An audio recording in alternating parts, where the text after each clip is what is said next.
Hello medicos. आज का हमारा टॉपिक है JVP, jugular venous pressure. Jugular venous pressure होता क्या है? ये आपका जुगुलर वेन में का प्रेशर होता है जो कि अपन मेजर करते हैं। क्यों? क्योंकि हमें पता करना होता है कि राइट आर्टरियम में प्रेशर कितना है। ठीक है, जुगुलर वेनस प्रेशर, इसे हम एक वेव की फॉर्म में लिखते हैं। कौन कौन सी वेव प्रेजेंट है यहाँ पे? A, C, V, Y and X. Wave होते क्या क्या है इसे अपन बेसिक से समझेंगे और इजी भाषा में समझेंगे। ठीक है, इसे मिटा देता हूँ अभी के लिए। जेवीपी मतलब हम स्पेसिफिकली राइट हार्ट के बारे में बात करेंगे। ठीक है, तो होता क्या है, ये आपकी इंटरनल जुगुलर वेन है। ये आपकी किसके साथ आती है, किसके साथ जुड़ती है? सुपीरियर वेना केवा के साथ। ठीक है, सुपीरियर वेना केवा किस में आती है? राइट एट्रियम में। ठीक है, राइट एट्रियम में आती है। राइट एट्रियम में और क्या क्या जुड़ता है? Inferior vena cava. ठीक है, राइट एट्रियम हो गया, राइट वेंट्रिकल हो गई, ये हो गया आपकी कौन सी वॉल? Tricuspid wall. और ये हो गया आपकी पल्मोनरी आर्टरी। ठीक है, ये बेसिक एनाटॉमी है राइट साइड की हार्ट की। Internal jugular vein, superior vena cava, right atrium और इंफीरियर वेना केवा। ठीक है, जेवीपी हम कैलकुलेट करते हैं क्या? Jugular venous pressure. अब इंटरनल जुगुलर वेनस प्रेशर अपन ने कैलकुलेट कर लिया तो ये इतना अलाइन होता है किससे? राइट एट्रियम में। तो हमें पता चल जाता है यहाँ का प्रेशर और यहाँ का प्रेशर लगभग सेम ही होता है, इसलिए हम कैलकुलेट करते हैं क्या? जेवीपी। ओके ना, अब कैलकुलेट करते हैं। सबसे पहले जेवीपी के बारे में समझते हैं, वेव्स के बारे में समझते हैं। वेव्स क्या डिनोट करती है, क्या क्या बताती है, हमें किस चीज़ के बारे में बताती है। ठीक है, ये हो गया आपकी right atrium, right ventricle, pulmonary artery, tricuspid wall, superior vena cava, inferior vena cava. ठीक है, सबसे पहले कार्डियक साइकिल समझते हैं क्या होती है। दो स्टेजेस होते हैं, सिस्टोलिक फेज, सिस्टोलिक फेज और डायस्टोलिक फेज। ठीक है, सिस्टोलिक से समझते हैं। सिस्टोलिक फेज में क्या होता है? सबसे पहले आइसोवॉल्यूमेट्रिक कॉन्ट्रैक्शन। पहली स्टेप होती है कौन सी? आइसोवॉल्यूमेट्रिक कॉन्ट्रैक्शन। ठीक है, all walls are close first. ठीक है, आइसोवॉल्यूमेट्रिक कॉन्ट्रैक्शन। नेक्स्ट स्टेप क्या होती है? Rapid ejection, opening of this walls, aortic walls and pulmonary walls, rapid ejection, rapid ejection. ठीक है, नेक्स्ट स्टेप आती है अगेन डिलेड इजेक्शन, धीरे होगा, डिलेड इजेक्शन। ये हो गया आपकी सिस्टोलिक। अब आते हैं डायस्टोलिक पे। डायस्टोलिक पे सबसे क्या होगा? वेंट्रिकल के साथ आइसोवॉल्यूमेट्रिक रिलैक्सेशन। ठीक है, उसके बाद क्या होगा? ये ब्लड जो है आर्टरिया से कहाँ आएगा? वेंट्रिकल में आएगा। ठीक है, इसे बोलते हैं passive filling. Passive filling, work करने की जरूरत नहीं है आर्टरिया को। फिर क्या होगा? फिर यहाँ का प्रेशर कम कम कम कम होता जाएगा, मतलब इक्वल होता जाएगा। वेंट्रिकल के प्रेशर से और आर्टरिया के प्रेशर से इक्वल हो जाएगा। सो जो आर्टरिया है उसको क्या करना पड़ेगा? प्रेशर लगाना पड़ेगा, कॉन्ट्रैक्शन कराना पड़ेगा। उसे बोलते हैं, क्या बोलते हैं आपकी? Active filling. हम जो जेवीपी मेजर करने वाले हैं वो स्टार्ट होता है हमारा कौन सी फेज से? एक्टिव फिलिंग के फेज से। ठीक है, इसी भाषा में समझते हैं अभी ना। सेम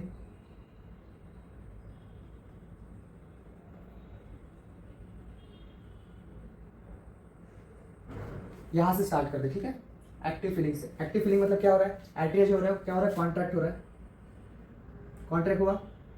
ठीक है, एट्रियम का प्रेशर बढ़ा, राइट एट्रियम का प्रेशर बढ़ा।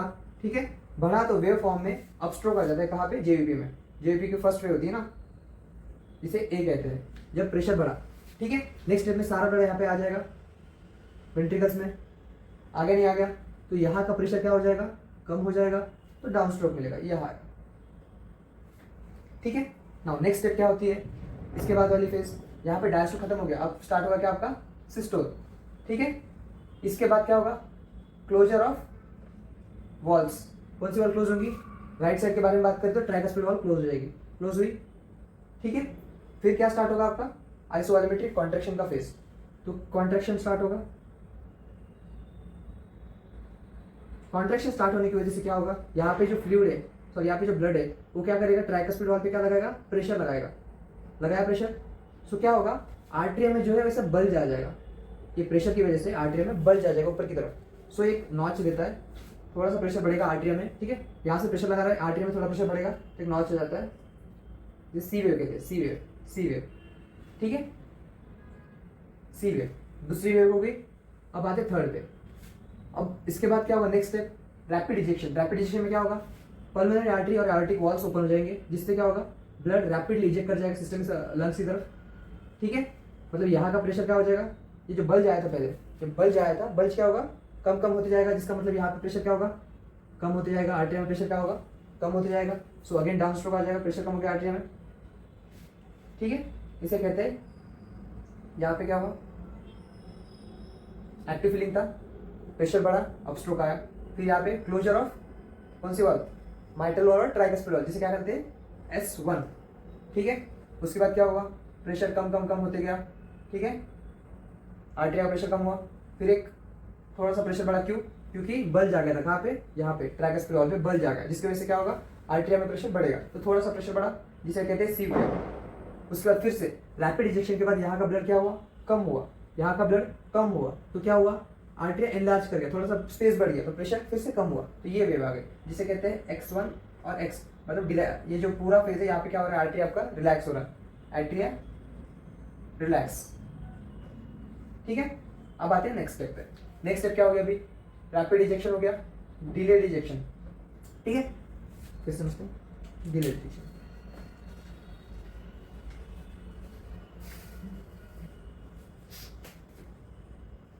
Right atrium, ventricle, pulmonary artery, tricuspid valve, ठीक है, सुपीरियर लगाओ, इंफीरियर लगाओ, ठीक है। यहाँ का प्रेशर अभी कम हुआ, ठीक है, कम हुआ प्रेशर यहाँ का, समझ गए, स्टार्टिंग से देखते, फिर से देखते। ए वेव क्यों आई, आर्टियल कॉन्ट्रैक्शन की वजह से, आर्टरी का कॉन्ट्रैक्शन हुआ, कहाँ पे, एक्टिव फीलिंग के टाइप पे, जो सारा ब्लड, फिर क्या हुआ, प्रेशर एक सी वेव मिली, ठीक है। फिर क्या हुआ, फिर जो ब्लड है वो कहाँ पे आ गया, वेंट्रिकल में आ गया, फिर प्रेशर कम हुआ, क्योंकि आर्टरी का ब्लड वेंट्रिकल में आ गया, तो प्रेशर कम हो गया। फिर बाद में कौन सी फेज स्टार्ट हुई, आइसोवॉल्वेट्रिक कॉन्ट्रैक्शन, जो कि वेंट्रिकल को क्या कर रहा था, कॉन्ट्रैक्ट कर रहा था, जिसकी वजह से बल्ज फॉर्म हुआ, कहाँ पे, ट्राइकस्पिड, यहाँ पे ट्राइकस्पिड में बल्ज फॉर्म हुआ, तो ऐसे हो गया, बल्ज आ गया, तो यहाँ पे प्रेशर बढ़ा, तो अगेन एक नॉच मिला, यहाँ पे सी नॉच मिला, सी वेव। फिर क्या हुआ, रैपिड इंजेक्शन के टाइम पे यहाँ से ब्लड चल गया, सारा चला गया, तो ये बल्ज रिलैक्स हो गया, वहाँ पे यहाँ पे क्या होगा, प्रेशर कम हो गया, फिर से एक और वेव मिल गई डिसेंट। अब तक यहाँ तक हमने ये सब समझा। अब आते हैं नेक्स्ट वेव पे। नेक्स्ट वेव कौन सी मिलती है हमें, देखते हैं। अभी यहाँ पे ब्लड कम हुआ, ठीक है, ब्लड कम है, और ऊपर से ब्लड आ रहा है, कहाँ से आ रहा है ब्लड, एक तो इंफीरियर वेना कवा से आता है और एक सुपीरियर वेना कवा से आता है, ठीक है। ब्लड आ रहा है, इसका मतलब प्रेशर फिर से इंक्रीज हो रहा है नहीं हो रहा है, प्रेशर इंक्रीज हो रहा है, ठीक है। आर्टरियल फीलिंग के टाइम पे क्या हो रहा है, प्रेशर इंक्रीज हो रहा है। सो अगेन एक और वेव मिलेगी, कौन सी वाली, वी वेव, वी वेव, ठीक है, वी वेव, ठीक है।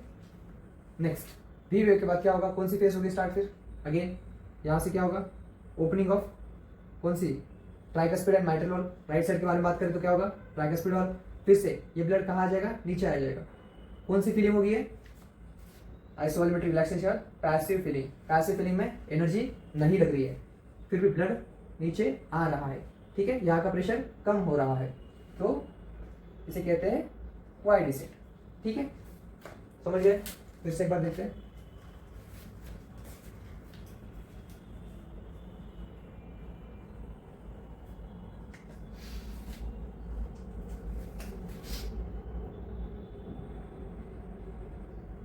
A